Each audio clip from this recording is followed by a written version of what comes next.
On a 18 000 produits aujourd'hui en ligne. On a un objectif de référencer 60 000 produits. Je ne vois que l'IA qui répondent à mon client et à ma cible. J'ai cette ambition de vouloir augmenter la part de commandes digitales, mais j'ai aussi volonté de rassurer le client que notre force commerciale ne sera pas remplacée demain Bien sûr. par l'informatique. Notre commercial, il a un savoir-faire, il a une connaissance. C'est lui qui a fait la valeur de la marque aujourd'hui. Vous êtes sur Le Plateau, le podcast qui donne la parole sans jargon aux dirigeants de PME et ETI françaises qui se réinventent à l'heure de l'IA. Bonjour Michel, Bonjour. merci d'être venu pour cet premier épisode de notre podcast Le Plateau. On est vraiment ravis de t'avoir aujourd'hui avec nous. T'es allé courir ce matin ? Ouais. J'ai cru comprendre que tu courais pas mal. Je me fixe un objectif d'un marathon par an. Le dernier, c'est de cette année. J'ai fait Berlin. Et j'ai fait mon meilleur temps, j'ai fait 2h47. Et du coup, je suis très content. Je me rends pas compte, 2h47, c'est... C'est excellent. Tu vois, je cherche pas à être humble, c'est excellent. Donc non, en vrai, c'est trop bon. Enfin, c'est trop bien, je suis très content. Et maintenant, raconte-nous un peu ton parcours personnel. Enfin, dis-nous un peu... jusqu'au groupe ECF, ce qui s'est passé pour toi. Avec plaisir. Moi, je suis un enfant de l'hôtellerie et de la restauration. Ouais. Je suis originaire d'Alsace. J'ai commencé en école hôtelière. Le parcours, il est assez spécifique. Tu fais un bac technologique. Ouais. Tu apprends à servir, tu apprends à cuisiner, tu apprends à faire des lits, tu apprends à faire du ménage. Enfin, voilà. Et après, à côté de ça, tu as quand même du market, tu as quand même des notions de compta et autres. J'ai continué, j'ai fait un BTS. À la fin du BTS, je me suis dit que c'était bon, j'avais le bagage nécessaire. Et là, j'ai commencé à travailler. Et de l'autre côté, j'avais mes parents qui me disaient: c'est un métier difficile, tu devrais continuer, tu devrais aller à l'université, tu as de bons résultats, machin. Blablabla. Et du coup, j'ai réussi à faire à prendre deux voies en même temps. Du coup, j'étais étudiant salarié. J'ai pu travailler et à côté, j'ai pu continuer mon cursus à l'université. J'étais intendant du président de l'Assemblée nationale. Donc en gros, mon rôle, c'était d'organiser au quotidien l'agenda du président, mais l'agenda gastronomique, ses réceptions, ses dîners, voilà, avec toute une équipe. C'était assez exceptionnel. C'est un écrin magnifique. Tu reçois le monde et tu as le patrimoine de France qui est là, quoi. Tu as des assiettes de Napoléon, tu as des savoir-faire qui ne sont présents dans quasiment plus aucune autre maison que celle-ci. Donc c'était assez exceptionnel. Grâce à ça, ça m'a permis de rencontrer plein de gens et après je suis parti et j'ai été assistant personnel d'une très riche femme d'affaires mexicaine et elle m'a fait faire le tour du monde. Et j'étais à son service pour organiser une multitude de réceptions. J'ai fait ça pendant 2 ans et à un moment donné, j'étais fatigué. Mes parents m'ont dit: «Je pense qu'il faut que tu fasses un choix, tu peux plus faire les 2». Et il est vrai que ce métier est très prenant. Ouais. C'est un métier de cœur, c'est un métier de passion. Je suis admiratif de tous ceux qui travaillent dans ce secteur parce que, ils font vivre le patrimoine français, Ouais. parce que la gastronomie, c'est le patrimoine français et c'est un métier très dur, qui est pas forcément bien valorisé ou forcément bien rémunéré donc moi je leur tire mon chapeau. Et du coup, moi, j'ai continué mes études, licence, master et je suis arrivé sur le marché du travail au moment où, hem, on avait ces OTA qui arrivaient, Booking, Expedia et les hôteliers restaurateurs commençaient à vouloir reprendre un peu leur souveraineté parce ils s'étaient rendus compte qu'ils avaient vendu leur âme à ces OTA. Et là, ils cherchaient à reprendre leur souveraineté, donc j'ai commencé chez Accor, après dans d'autres petits groupes. Bon bref, et très rapidement, j'ai fait mon nid dans ce secteur, en tant que responsable, e-commerce, voilà. Plus tard, je suis parti chez Buffalo Grill. Là, j'étais directeur e-commerce. Le PDG était assez visionnaire. Il a voulu, mettre en place la livraison et la vente à emporter. Donc du coup, j'en étais à l'origine. C'est pour ça que maintenant, Buffalo est sur Uber Eats. Ok. Et à côté de ça, j'ai monté une start-up de livraison à domicile et à un moment donné, j'ai Fleury Michon qui est venu me chercher et là, j'ai pris un poste de directeur marketing et digital Ok. sur le secteur B2B. Ok. Donc là, c'était, l'aérien, c'est la santé, c'est les entreprises. Donc c'est vraiment, Fleury Michon, c'est un fleuron de l'industrie française. tout est fait maison, il y a pas d'additif, il y a rien. Ouais. Et du coup, ce savoir-faire, on sait le transposer sur plein de marchés. Donc OK. bref. Après Covid, très compliqué. L'aviation n'a pas tourné pendant des Ouais. mois. Les entreprises, pareil. Bon, très difficile. Et c'est là que j'arrive chez Chomette, OK. là où je suis aujourd'hui. Et aujourd'hui, je suis directeur digital et e-commerce. Et mon rôle aujourd'hui pour cette marque, c'est de la digitaliser. Ouais. Chomette est une marque qui existe depuis 1880. Donc cette année, on a fêté nos 145 ans. C'est une marque qui est leader sur son secteur d'activité, qui est la livraison et la vente de fournitures pour les hôteliers et les restaurateurs. Ouais. On a une typologie client assez vaste. Mmh. On a de l'indépendant, Mmh. le restaurateur indépendant qui a une ou plusieurs brasseries. Et après, on peut avoir des très gros groupes. OK. On travaille avec Accor Hotel, on travaille avec Elior, Compass, Sodexo. On est aussi en collectivité. On travaille vraiment avec tout type de profession. Parce qu'ils ont tous besoin de Ouais. fourchettes, d'assiettes, de verres, mais pas que. Ils ont besoin de tables, de chaises, d'équipements pour la cuisine. On n'est pas forcément un spécialiste, mais on est un multidistributeur. Ouais. On va de la petite cuillère, en passant par l'hygiène, le consommable, jusqu'à la chaise ou la table. Et mon rôle, c'est de faire en sorte que, on accompagne nos clients vers la digitalisation. OK. Comment on fait pour que nos clients, aujourd'hui, commandent, sur internet, Oui. pour que du coup, on libère du temps à nos forces commerciales, OK. pour aller chercher plutôt, des relations de qualité et pour que notre force commerciale ne soit plus simplement, preneur Clair. de commandes. OK. Voilà. Tu nous parles de Chomette qui fait donc partie d'un groupe, Oui. le groupe ECF. Oui. Est-ce que tu peux nous parler un peu du groupe? C'est pas une marque en tant que telle parce que, Ouais. ECF ne commercialise rien. OK. ECF commercialise pour ses marques distributeurs. OK. Marques distributeurs, tu as Chomette, Ouais. en France, tu as Ecotel, tu as d'autres marques. Et à travers le monde, tu en as d'autres, Reward, du coup, en Australie. Et du coup, ECF et la force de ce groupe, c'est essentiellement sa logistique Mmh. et c'est son approvisionnement. OK. Ça nous permet d'aller, heu, bah, négocier en gros, des fournitures et ça nous permet aussi d'avoir un maillage territorial OK. en France, en Europe et à travers le monde. Et ça nous permet surtout de répartir les risques. C'était un peu ma question et tu as commencé à y répondre, mais il y a souvent ces espèces de points forts dont on est très fier en interne dans un groupe, qui sont souvent un peu le discours commercial du commercial qui arrive et qui présente pour la première fois le groupe. Chez ECF, c'est quoi? C'est quoi ces petits points qui font un peu la force? Notre force à nous, aujourd'hui, c'est qu'on est leader dans chaque destination. OK.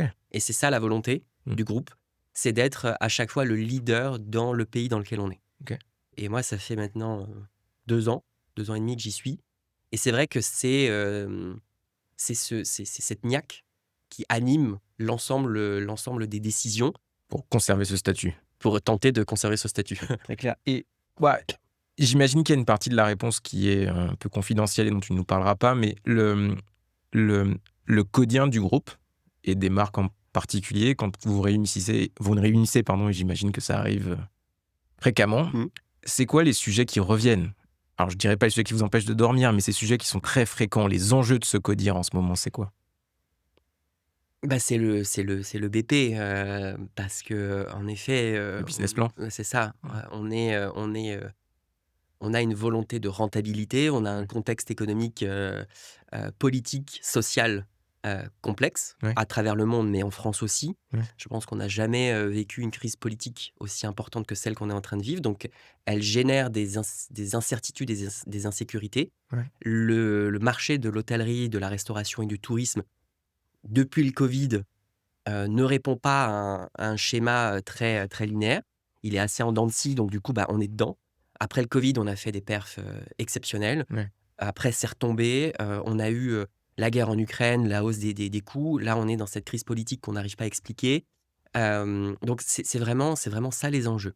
Donc c'est pas simplement comment on fait les chiffres, Ouais. mais c'est comment on réinvente notre modèle et comment on fait pour faire en sorte que on s'était dit qu'on ferait ces chiffres-là avec cette strate. Ouais. Bon, vu le contexte, on peut pas forcément y arriver avec cette strate. Donc, comment on réinvente cette strate? OK. Donc, c'est vraiment ça les questions au quotidien. C'est comment on fait plus de chiffres comment on fait plus de performance, et toujours avec, le client au centre de la table. Ouais. Tu as toujours quelqu'un qui va redire, «Non mais en fait stop, on est en train de partir trop loin, on a oublié le client». Heu, c'est C'est généralement toi, cette personne? non, c'est souvent le marketing, OK. c'est souvent son rôle. Heu, mais en vrai, non, blague à part, c'est vraiment important à chaque fois de se recentrer sur qu'est-ce que le client a besoin et en Mmh. fait, si le client en a besoin, c'est porteur de chiffre d'affaires et de Ouais, performance. Parfois, on veut satisfaire le directeur financier, parfois on veut ouais. satisfaire les investisseurs et dans ce groupe, ce qui est assez intéressant, c'est qu'on remet toujours le client au centre de la table.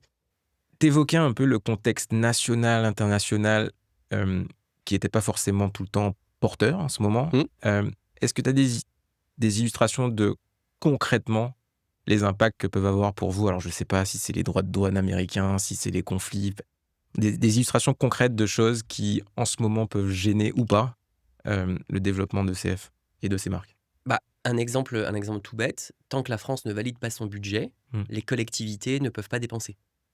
Ensuite, concrètement, la guerre en Ukraine a, bouleversé et pas que notre secteur, hein, tout le monde, mais le coût des matières premières. Au Moyen-Orient ou en Asie, sur certaines gammes de produits, bah, du coup, quand ton baril de pétrole augmente, Ouais. ça a des répercussions. Ton coût de logistique Mmh. augmente. Ouais. Donc il y a ces contraintes-là et tu vois, si je parle même maintenant de façon plus locale, l la politique, de la ville de Paris, à vouloir réduire, la place de la voiture dans sa ville a un impact énorme. Ah ouais? Hem, nos professionnels sont livrés souvent en camion ou en petit camion ou en camionnette. Mmh.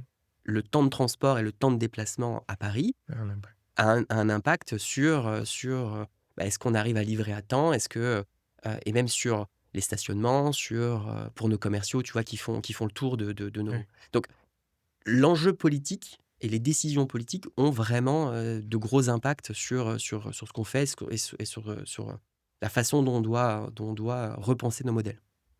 Très clair. Si on commence à se recentrer un peu sur un sujet, bon, que tu affectionnes, qui est ce sujet digital, Mmh. peut-être pour commencer, raconte-nous un peu aujourd'hui quels sont vos différents canaux de vente et quels sont les enjeux d'évolution de ces différents canaux chez vous?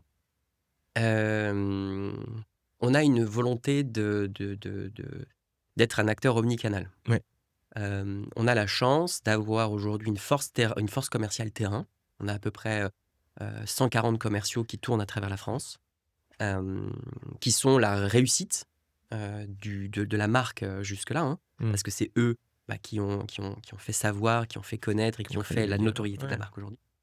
Il y a à peu près une dizaine d'années, un call center a été ouvert, OK. en binôme avec les vendeurs. Donc ça permet En France? en France, OK. au siège social, Ouais. hem et du coup qui permet de donner un appui supplémentaire à cette Mmh. force terrain. Ouais.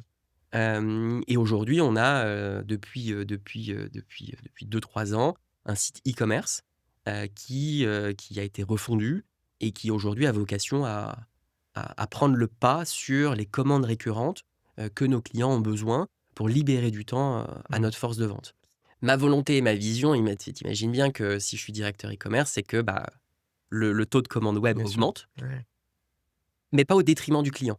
Ouais. Parce que ce qu'il faut savoir, c'est que, c'est un avis extrêmement personnel et peut-être que je vais froisser, des gens en disant ça, mais je trouve que le secteur le moins digitalisé, c'est l'hôtellerie et la restauration.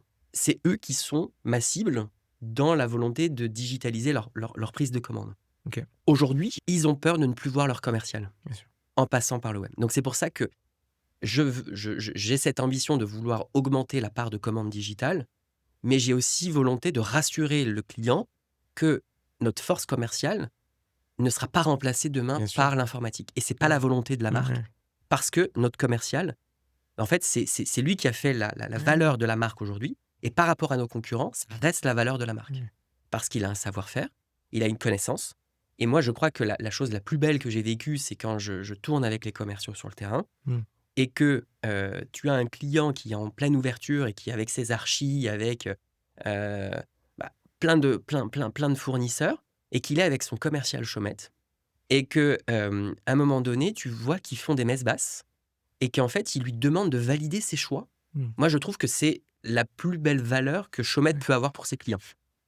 Parce que ce commercial a la connaissance du secteur. Ce commercial sait plus ou moins ce qu'il a vendu ailleurs, donc qu'est-ce qui se vend et qu'est-ce qui est trendy. Et je pense que c'est ça la valeur du commercial. Pas le passage de commande, pas le fait de lui renvoyer une facture, pas le fait de gérer sa demande de service après-vente. Voilà. Et ça, c'est mon rôle en tant que directeur e-commerce, parce que je pense que ça peut être digitalisé. Ok. Donc tu dis c'est principalement un digital qui est au service de permettre à ces équipes top dont tu parles de pouvoir se concentrer sur cette relation client qui historiquement a fait leur force. C'est ça. Se concentrer sur la relation client, mais se concentrer aussi sur la possibilité d'aller vendre plus de produits. J'imagine que tu as mené plusieurs projets digitaux. Qu'est-ce qui est à chaque fois très dur? Ces pièges ou ces choses un peu dures que tu souhaites éviter? En fait, la chose la plus difficile à chaque fois, c'est l'homme. C'est l'homme et ses craintes. Ouais. Parce que dans tout ce que j'ai... Compréhensible, les craintes.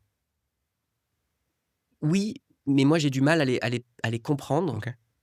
Parce que j'ai eu beaucoup de mal à les comprendre. Et maintenant que j'ai un peu vieilli du haut de mes 33 ans, je les aborde différemment. Ouais. Mais tu vois, typiquement, si je reviens sur mon expérience chez Buffalo Grill, j'étais vent debout contre les franchisés qui ne voulaient pas mettre en place ce service. Il n'y avait pas de nécessité, en effet, de le faire. Même si tu commençais à voir que les restaurants se vidaient. Et que pour continuer à faire du business et continuer à être rentable, il fallait, à un moment donné, aller chercher d'autres poches de croissance. Et en fait, c'est ça, moi, qui me heurte depuis toujours. Et c'est ça que j'ai du mal à comprendre, c'est que si tu es un chef d'entreprise ou un patron d'entreprise, tu vois qu'à un moment donné, ton chiffre d'affaires baisse, ou même qu'il stagne, en fait, va chercher plus loin. Et essaye d'aller chercher par l'innovation. Donc, en effet, les jeunes, quand ils arrivent, et c'était mon cas, j'étais un jeune diplômé, t'as pas forcément envie de lui donner du crédit parce que tu te dis, mais en fait, il connaît rien au métier. Mais en vrai, à chaque fois, cette volonté, ces craintes dans le changement te font perdre un temps considérable de convaincre et parfois mettre sur la table des petits problèmes qui deviennent des usines à gaz parce qu'on essaye de tordre des systèmes. Tu as des exemples? Très clairement, chez Fleury Michon, on a changé de RP, mais ça demandait de revoir l'ensemble des process. Je comprends la contrainte, je comprends la crainte. Enfin, je la comprenais un peu moins, je la comprends un peu plus aujourd'hui, hein, toujours le même principe. Et en fait, ce qu'on a fait chez Fleury Michon, et c'est ce qui a fait défaut, c'est qu'on a réécrit les process et on a voulu réintégrer ces process dans une machine qui n'était pas capable de les prendre. Donc, on a fait des développements spécifiques et on a alourdi la machine, alors qu'en fait, on aurait dû revoir le process. Exemple, très concret, un client était identifié par un numéro client. Et en fait, il fallait maintenant identifier le client par une adresse mail. Donc, ça nécessitait que quand tu avais le client au téléphone, parce qu'on était 98% de commandes par téléphone, il fallait lui demander son numéro, il fallait lui demander son adresse mail et non plus son numéro. Et du coup, il fallait taper l'adresse mail et les standardistes estimaient que c'était trop compliqué. Parce qu'elles avaient l'habitude et elles connaissaient le clavier par cœur, elles connaissaient le truc par cœur, voilà. Les chiffres. Et elles ont voulu rentrer ça. Et en faisant ça, en fait, on a tordu la machine et du coup, ça a rendu caduque cette volonté d'innovation qui devait nous permettre d'aller chercher plus de performance, plus de business, parce qu'on avait un outil, l'outil qu'on était en train de mettre en place, devait être plus performant pour aller faire du CRM, pour aller faire de la relance, aller faire de la vente additionnelle. Voilà, concrètement, c'est ça. Et aujourd'hui, chez Showmed, la peur du changement, elle est côté commercial. Enfin, elle était. Ça fait maintenant 3 ans et je crois que c'est une réussite collective que j'ai avec mes équipes, mais aussi avec la force commerciale. C'est qu'on a réussi maintenant à faire un. Quand je suis arrivé, il y avait vraiment ton site, ton app. En plus, elle était merdique, apparemment. Moi, je suis arrivé, j'étais chanceux, ils m'ont donné un outil tout neuf. Donc voilà, le moteur tout neuf. Je prends souvent cet exemple. J'ai eu l'impression qu'on me livre une Twingo avec un moteur de Ferrari. Voilà. On a refondu l'intérieur, mais on a oublié de refaire. Mmh. Bon. Donc ça fait maintenant 3 ans qu'on refait un peu l'UX, Très l'UX, bien, donc ouais. l'extérieur, donc c'est très bien. Mais en tout cas, la machine fonctionne bien. Et quand je suis arrivé, les commerciaux me disaient: «Ton site, c'est de la Ouais. merde, ça marche pas, tu nous voles nos clients». Donc il a OK. fallu leur montrer que c'est pas le cas. Ouais, c'est très intéressant et tu peux nous expliquer un peu comment vous avez réussi à faire et déjà bravo, mais comment vous avez réussi à faire ce transfert du ton site à on ne fait plus qu'un autour de ce projet? Je pense qu'il y a des 2. Ouais. Il y a déjà, il y a de mon côté, cette volonté d'être assez présent sur le terrain, Mmh. cette volonté d'être disponible pour les commerciaux, Ouais, OK. cette volonté aussi, en vrai, et là je vais trahir un secret, et du coup si mes collègues commerciaux voient ce podcast, j'en serais ravi d'ailleurs.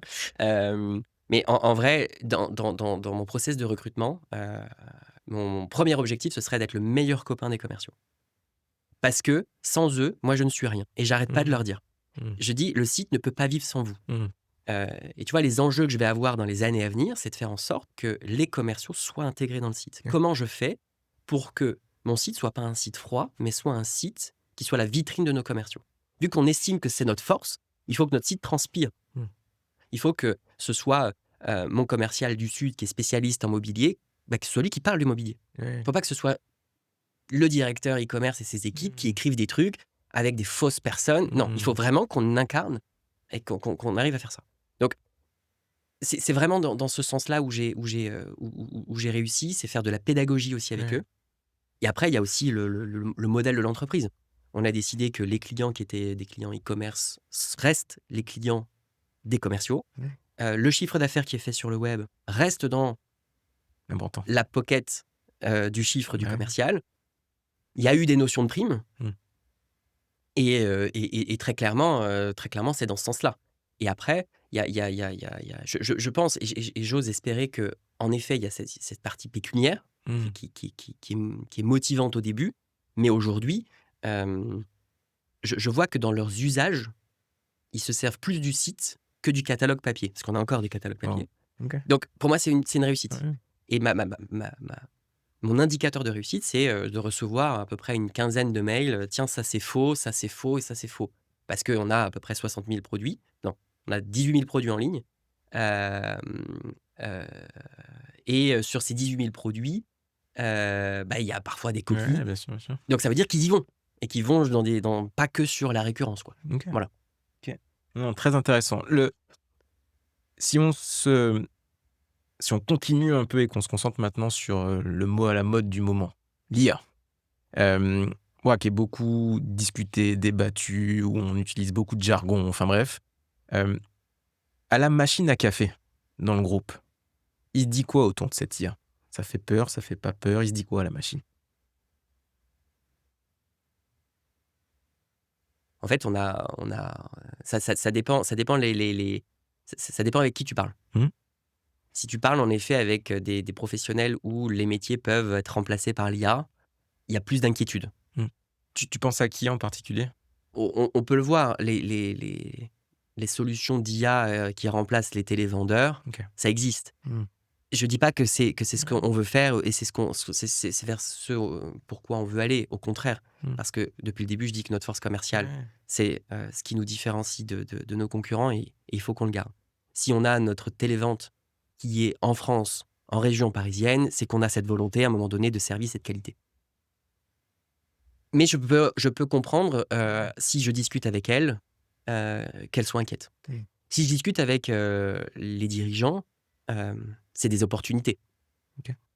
Et si tu parles avec le business, ben, ça va nous permettre d'automatiser, hem, des recommandations de produits, ça va nous permettre de mettre en place des cycles qu'on ne sait pas faire aujourd'hui de façon intuitive. Tu vois, moi, si, à un moment donné, j'avais un budget dédié à ça, Mmh. je pense que la première chose que j'essaierais de faire, c'est de connecter une IA qui me permette de proposer un panel de produits Mmh. où je suis convaincu que le client Ouais. est éligible ou du moins sera intéressé. Parce qu'aujourd'hui, je te le disais tout à l'heure, on a 18 000 produits aujourd'hui en ligne. Et en plus, je crois que je dis une connerie, c'est 18, enfin, c'est entre 18 et 22, bon bref. Ouais. On a un objectif de référencer, jusqu'à, enfin, d'ici 2-3 ans, 60 000 produits. Quand tu as un site où tu as autant de produits, Ouais. en fait, ils sont invisibles. Ton arborescence, elle est énorme. Tu as un moteur de recherche qui, aujourd'hui, bah, il faut le nourrir, il faut l'entraîner.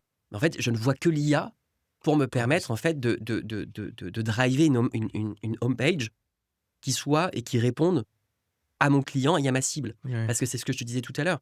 On a des typologies de clients et des typologies de marché tellement différents que en fait, un restaurateur indépendant, un acheteur d'un groupe, euh, un chef de cuisine d'une cantine de scolaire, en fait, il n'a pas les mêmes besoins. Mmh.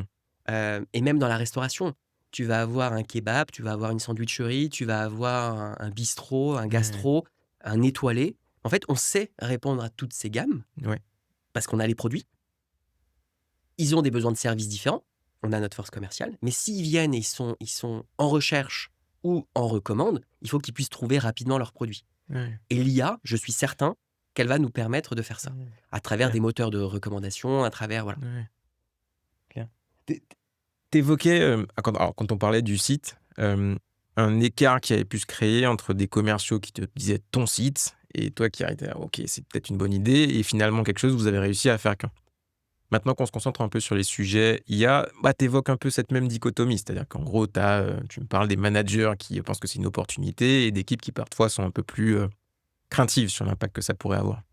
Heu, c'est une question qui est très, en amont parce qu'on en est au début, mais comment est-ce que tu anticipes que vous allez réussir à refaire cette même fusion? C'est-à-dire que ce même «on fait qu'un» autour du projet, sur les sujets IA, comment vous allez mettre d'accord manager et équipe? Je pense aujourd'hui que ces deux visions sont très éloignées l'une de l'autre. Et c'est une question assez philosophique parce que concrètement, les deux visions, elles sont nourries par des motivations différentes Oui, ou par des craintes. La crainte d'une part, c'est de perdre son taf oui, et c'est d'être remplacé par l'IA. Donc la seule façon de rassurer euh, cette population qui serait à risque, c'est des actes managériels et c'est de dire non, nous on fait le choix d'enrichir aujourd'hui vos outils par de l'IA pour que vous puissiez faire plus vite, mieux et plus, mmh, mais on ne change pas le dispositif. mmh, Ça, ça gommerait les craintes. Et ensuite, c'est d'avoir des exemples concrets. Là, on a un énorme projet de changement de RP. ouais, On a refondu le site, on est en train de changer tous les CMS, on est en train de refondre un peu tout. Moi, ce que j'aime dire quand je suis challengé par mettre de l'IA en place, même si je veux y aller, je dis attendez, d'abord, faisons un socle solide. ouais, Et pour que ce socle soit solide, il faut que d'abord on ait un ERP qui fonctionne. Mettons un vrai outil CRM, parce que du coup, aujourd'hui, on a un outil qui est plutôt un CRM dans le RP. mmh, Donc voilà, fonctionnons avec ces deux outils et soyons déjà à niveau et une fondation solide. Et ouais, ensuite, venons mettre de l'IA dessus. OK. Euh, et dernier point qui me vient à l'esprit pour répondre à ta question, il reste une crainte aussi avec les IA que j'ai pas évoquée, c'est la sécurité Ouais, des entreprises. bien sûr. Heu et c'est vrai que notre directeur IT est très, très, engagé sur la volonté de n'utiliser que les IA que lui a autorisées. Pas forcément celles que toi tu veux parce que du coup, elles répondent pas à ton besoin. Mmh Voilà, donc mh. il faut que tu sois en négociation constante. Mais très clairement, il y a cette sécurité aussi. Ouais, bien sûr. Quand tu fais tes copier-coller ou Ouais. quand tu demandes des choses, à Chat ou à Mmh. Copilot ou autre, en fait, tu transmets de l'information de ton Ouais, entreprise à ces IA. Donc, il y a aussi cette crainte-là. OK. Donc, il y a des risques sur lesquels il va falloir, rassurer les populations qui peuvent être, Ouais, impactées. Heu et après, il faut aussi aller, sur le devant juridique et sur la sécurité, de bien sûr. l'information de nos entreprises. Je pense que tu l'as compris dans ce podcast, on a très envie, en toute transparence, d'attaquer les sujets qui fâchent. Sur l'IA, c'est le ROI, le retour sur investissement. C'est-à-dire qu'en fait, je pense qu'on est dans un moment où tout le monde commence à créer ce début de conviction que tu évoquais, qu'il y a quelque chose, Mmh. il faut tester, il faut regarder. Et ça, c'est une bascule qui est somme toute assez récente. Et la nouvelle question qui se pose beaucoup, en tout cas la nouvelle attaque qu'on entend beaucoup, c'est: «Ouais, mais pour quel retour sur investissement?» C'est-à-dire qu'il y a beaucoup de gens qui essaient des choses, qui voient pas forcément le retour. Heu, tu penses quoi? Je pense qu'on est trop tôt pour Ouais, pour, hem, pour établir un ROI sur l'IA. Je Mais pense que c'est trop ouais, tôt, à mais notre donc échelle. ouais. Quelle part d'entreprise a équipé l'ensemble de ses Mmh. salariés d'une version premium Ouais, sur Chat ou ouais. sur Copilot? Donc tu peux pas aujourd'hui demander un ROI à des entreprises qui n'ont pas encore, ouvert les vannes à l'ensemble de ses collaborateurs. Mmh, mais du coup, comment est-ce que tu prends la décision, sans possibilité de calculer un ROI, d'investir? Et je pense qu'à un moment donné, il y a c'est comme si tu me posais la question de, si on revient en arrière avec, internet et les Mmh. bibliothèques, enfin, c'est un peu la la remarque des boomers, tu vois? Mmh. Si mes collègues, beaucoup plus jeunes que moi, étaient là, ils seraient en train de se foutre de ma gueule. Ils me Ouais. disent: «Ah bah, ça, c'est une réflexion de boomer». Mais Mmh. en vrai, c'est la même chose, si on revient en arrière et on se dit, internet versus les bibliothèques, tu sais pas si tu allais chercher un ROI derrière, mais tu sais qu'il fallait y aller parce que, Mmh. voilà. L'IA, je pense que c'est pareil. Je suis convaincu qu'il faut y aller Mmh. parce que je suis tu vois, ma crainte à moi, c'est demain d'être dépassé par la jeune génération. Mmh. Parce qu'eux et mon fils, en l'occurrence, tu vois, il a Mmh. 8 mois, Ouais, il va grandir avec ça. ouais. Donc je suis convaincu que moi, aujourd'hui, je dois y aller pour ça. Et en plus, tu vois, ce serait contre-intuitif avec ce que je disais tout à l'heure. Ouais. Quand je viens dans les entreprises ou quand j'ai été recruté dans des entreprises pour apporter du changement ou apporter de la digitalisation, je suis toujours vecteur de changement. Mmh. Et là, j'ai un outil mondial, Ouais. je peux pas dire: «Non, c'est de la merde, je peux pas le prendre», Ouais. tu vois? Donc il faut aller voir, il faut tester. Je sais pas encore jusqu'où on ira, mais je pense que, les entreprises aujourd'hui, de façon globale, n'investissent pas assez, dans cette IA pour se dire: «Ça marche ou ça marche pas». On y va petit à petit Ouais. et du coup, tu peux pas dresser un ROI si, bah, en fait, tu restreins le périmètre de ton test. Très intéressant, mais du coup, peut-être une dernière question sur ce sujet du ROI. Tu évoques le fait que, le niveau d'investissement actuel n'est pas forcément le bon pour pouvoir commencer à le sentir. Alors question très difficile, mais dans cet entre-deux-là, c'est quoi le bon niveau selon toi d'investissement? Comment est-ce qu'on détermine: «J'y vais assez» ou «J'y vais pas assez»? Mais déjà, tu vois, j'ai pas le chiffre de quelle est la part des entreprises qui ont mis à disposition un abonnement premium aux différentes IA pertinentes par secteur d'activité. Mmh. Hem, Chez moi, heu, il y a une sphère très réduite de testeurs Ouais. de l'IA. On a un accès à Copilot parce que du coup, évidemment, il y a un contrat global avec Microsoft que l'on a. Mais Copilot n'est pas aujourd'hui, selon moi, tu vois? Et c'est encore un avis très personnel, n'est pas le plus performant pour toutes les tâches dont j'ai besoin. Mmh. J'aurais besoin d'avoir, une IA pour la création d'images, une IA pour, corriger 2-3 vidéos. Mmh. J'aurais eu besoin, enfin rien que Chat est Mmh. meilleur que Mmh. Copilot, Mmh. selon moi. Heu et du coup, on n'a pas, ce panel et ces accès. Donc déjà pour moi, c'est ça. C'est déjà de donner et d'ouvrir, ces accès aux Ouais. aux collaborateurs et ensuite mais moi, aujourd'hui, j'ai 30 ans, si, je regarde ma collègue qui est au graphisme, hem, elle a une cinquantaine d'années, elle est moins, hem, early adopter Mmh. et du coup, elle aura peut-être besoin d'être formée, qu'on lui explique l'intérêt dans son métier d'intégrer de l'IA Mmh. et je pense que c'est comme ça que les entreprises auront le bon niveau d'investissement, avec l'IA et pourquoi il faut qu'elles le fassent, je pense? C'est parce que sinon elles se feront dépasser Ouais. par des startups, Ouais. par, des plus petites entreprises, par des ETI, qui auront pris le pas. Ouais. Et qui auront monté leur modèle avec cet outil supplémentaire. Mmh. Je ne pense pas qu'il faut allouer, un pourcentage de son chiffre d'affaires ou un pourcentage de son résultat à l'IA, Ouais. comme on doit le faire sur le renouvellement de ses équipements ou de Mmh. production ou autre. Mais je pense qu'il faut y consacrer une certaine intelligence pour se dire, hem: «Est-ce que j'ai une opportunité de faire plus, de faire mieux en investissant sur l'IA?» Très clair. Merci Michel. Peut-être, ouais, pour conclure, quelques petites questions un peu, à côté. Il y a un livre qui t'inspire professionnellement? Il y a un livre qui m'inspire, enfin qui m'a inspiré il y a peu de temps.